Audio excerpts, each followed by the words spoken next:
Hi families, we are about to embark on a new portion of our day, and that is going to be IDR. And IDR stands for Independent Daily Reading. If your child was here in the classroom, we would start them off with their own private reading spot somewhere around the room where they're comfy and can focus. And then we would start off with reading books from their book box for about 5 minutes. And then we'll gradually work on their stamina, only increasing a minute at a time as we can, and gradually get to about 15 minutes of reading independently. Now, what does their reading look like? Or what should they be reading? I suggest going over guided reading books, books that you have there at your house, leveled books if you have them, or Epic Books is a great resource.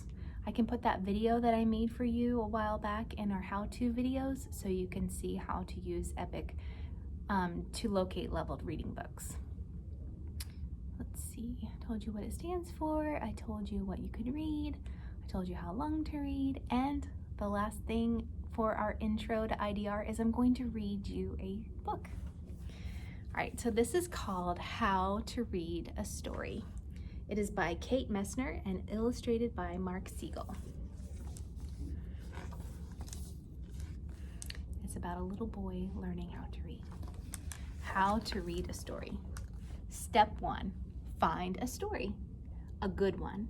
It can have princesses and castles, if you like that sort of thing, or witches and trolls, as long as they're not too scary. Step 2, find a reading buddy, a good one. A buddy can be older or younger, or a person your age, or maybe not even a person at all. In our classroom, I have a whole bin full of book buddies, and those friends who are being responsible in reading, they get to read with a book buddy. Make sure your reading buddy is nice and snuggly, and make sure you both like the book. If you don't agree, go back to step 1. Sometimes it takes a few tries to find just the right book. Step 3, find a cozy reading spot. Outside is fun, but not if it's very cold, unless you have a thick woolen blanket, and hats and scarves and cups of steaming hot cocoa. And if it's not very hot, unless you have trees to shade you from the sun and a hammock to catch cool breezes and tall glasses of icy lemonade.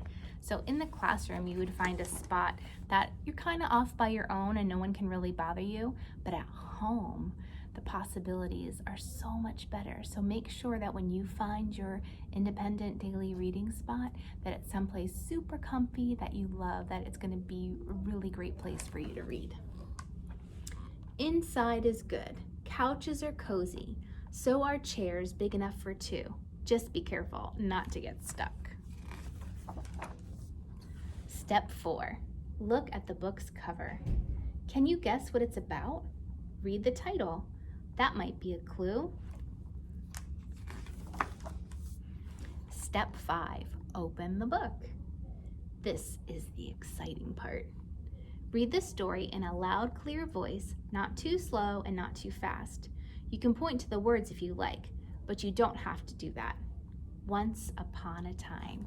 So here in kindergarten, we're just starting to learn how to read. Some of us can read better than others, and that is okay because Mrs. Bates and Mrs. Bellaterra are going to be teaching you right where you're at to help you grow no matter what you're reading at.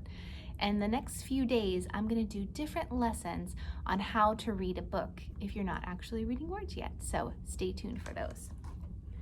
Step 6, when the characters talk, whatever's being said, say it in a voice to match who's talking. I will save the kingdom. I am the most powerful in all the land. I'm hungry for lunch. Soon the castle will be mine. Beep. It's fun to add character voices. Step 7. No matter what you read, hold the book so your buddy can see the pictures. Buddies get impatient when they can't see well. Step 8. If there are words you don't know, try sounding them out or look at the pictures to see what makes sense. They were afraid the dragon would burn down the castle.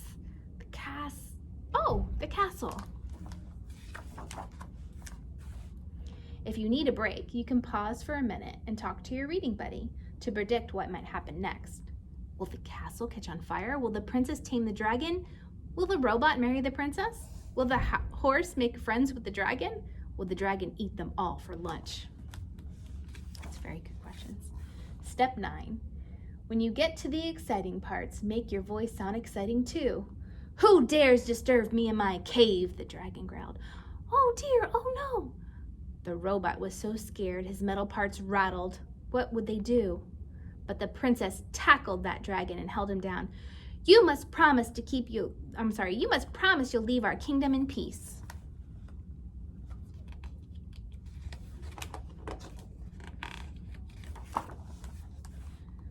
When you and your buddy can't stand it a second longer, turn the page to read how things will work out.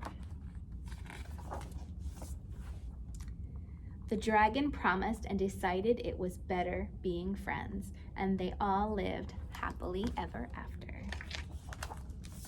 Step 10. When the book is over, say, the end.